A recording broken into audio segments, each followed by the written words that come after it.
Hello, my name's Theresa Pedretti. I'm a sales agronomist and the cover crop lead here at Albert Lee Seed. Today, I'm just going to go through our cover crop section of our winter grains, forages, and cover crop catalog. This comes out typically in the summer of 2025, so we're just going to be reviewing new products and a few updates in the cover crop section of this catalog.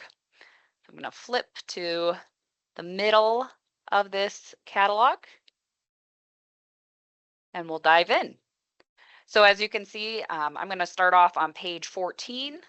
This is our cover crop and grazing mixtures. These are all the stocked mixtures that we carry for cover crop.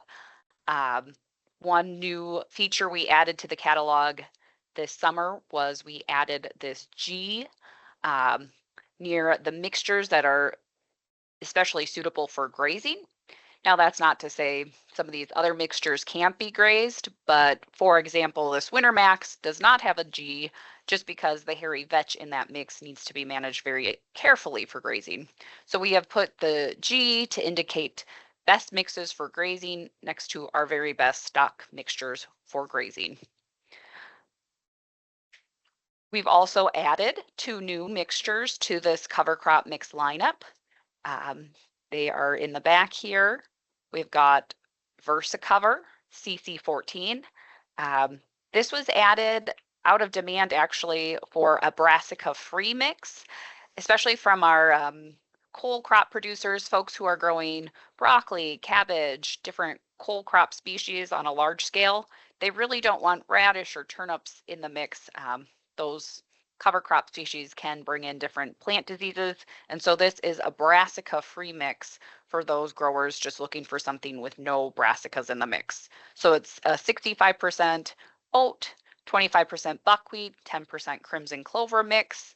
It's really versatile. You can plant it throughout the summer, following, processing crops, small grain, sweet corn, or wherever there's an opening in your cropping rotation.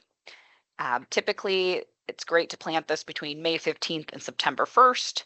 And the seeding weight we recommend is 50 to 75 pounds per acre drilled or broadcasted and incorporated at that higher end of that rate.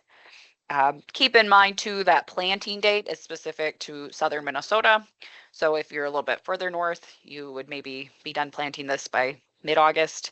But if you're further south, you can push it back into mid-September, October, depending on where you are watching from today.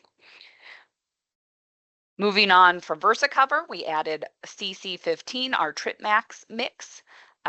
This is a very high quality forage potential mix. It is 90% FX1001 winter triticale, which is our forage specific type winter triticale, mixed with a 10% of an improved winter hardy annual ryegrass. This is meant to produce high tonnage and superior fiber digestibility as either a grazed or harvested forage. Ideal planting date for southern Minnesota is from August 15th to October 15th. Keep in mind the annual ryegrass in this is winter hardy for those varieties on the market, but may or may not overwinter in southern Minnesota. We've really added this from growing demand from customers in the more transitional zone of the United States. Folks in Ohio, Indiana are planting mixtures like this, and we really added this to cater to those customers. So in the north, that annual ryegrass may not survive winter, but in the transitional zones or in warmer climates, again, Ohio, Michigan, we would expect the annual ryegrass and the winter triticale to overwinter. For seeding this cover crop mix, we recommend 50 pounds per acre if you're just wanting it as a cover crop, but 100 pounds per acre if you're planning to graze or harvest it for forage. With that being said, if you don't see a mix that is suitable for your goals and your operation, we are always happy to do a custom mix. So just give us a call and we would be happy to help you create a perfect mix for your operation. And we're going to flip through to some of the sections on just our straight products and just touch on some of the new products we've added for the late summer, early fall of the growing season of 2025. We've got Pacer forage brassica up in the upper right-hand corner of the page. This is a cross between forage rapeseed and forage turnip. It's a really great one for grazing. Once you get it, you have to let it establish for 6 weeks, but then can be grazed at monthly intervals after that. It's a very leafy plant, so different from some of the other brassicas, which are more known for the roots. This is really all about the top growth and is great for grazing. It also has improved regrowth compared to its predecessor, Paja, and it has reduced bolting between grazings, meaning that it's not going to head out, so the forage quality stays better throughout the summer months. Next, in the cool season grass section, we have frost-proof annual ryegrass. This is actually the variety we're using in our CC15, the Tritmax mix. It's a diploid annual ryegrass for improved winter hardiness, compared to the traditional tetraploids that we've carried that aren't as winter hardy. So some people have wanted annual ryegrasses to be more susceptible to winter kill. So we've kind of chosen that traditionally for cover crops, but with more folks interested in grazing and improved winter hardiness, we've added frost-proof to our lineup. And again, consistent winter hardiness in USDA Zone 6, not as great in Zone 5, but usually you'll get a 50 to 75% of the time it will make it through. And especially planting before September is important to establish a root system and with that cold tolerance. The next one on this page is the Raven Black Spring Oats. Unfortunately, these are not available for this late summer seeding season this year, but we will have them available next spring. So I'm just going to skip over those for now because they are not available at this moment in time. We don't have anything to add in the warm season or other forbs. So then to the legume page, we've got the Shogun red clover.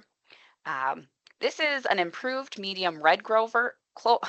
This is an improved medium red clover that we've added to our lineup, as we've got folks asking for an improved plow down red clover.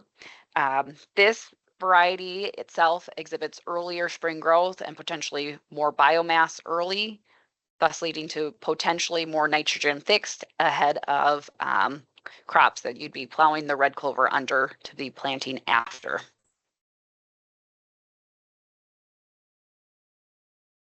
From there, we've got our Winter Hairy Vetch. This is a new variety from the University of Minnesota. It's got improved winter survival and spring biomass production. Historically, we've just carried the variety not stated hairy vetch with good winter from northern origin, so good winter survival, but not an exact variety. So this is kind of exciting in that we are now adding an actual variety of hairy vetch to our lineup, which would mean more consistency from year to year with what you're getting. And then the last two in the other cool season legume section, we've added Felix faba beans. They're a small seeded faba. Faba beans traditionally are of a very large seed, so it can be hard to mix with other species in a cover crop mix. So this variety, while still large, is a little bit smaller than the traditional fabas. And this is just a unique plant. It does very well in cool growing conditions. And then also it likes cool, wet soils and can take waterlogging. A lot of legumes don't like wet feet, but this particular plant family does.